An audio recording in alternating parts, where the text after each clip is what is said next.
කෙලෙහි ගුණ නැති මිනිස්සු අපිව දාලා යද්දි එයාලට නිදහසේ යන්න දෙමු. ඒ වගේ මිනිස්සු ළඟ ඉඳලා මොකටද?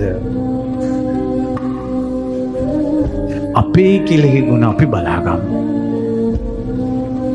මිනිස්සුන්ට උපකාර කරන්න සසර දුකින් ඈතර වෙන අදහසින් උන්ගෙන් උදව් ගන්න නෙවෙයි.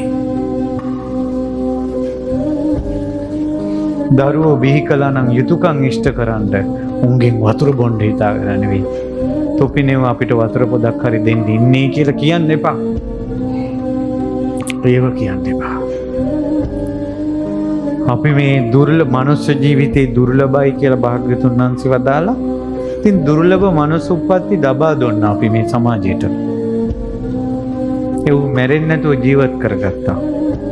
ඉස්කෝලේ යවුවා හොඳ නරක කියලා දුන්නා. උන්ගේ ගමන උන් දැන් ගියාවේ.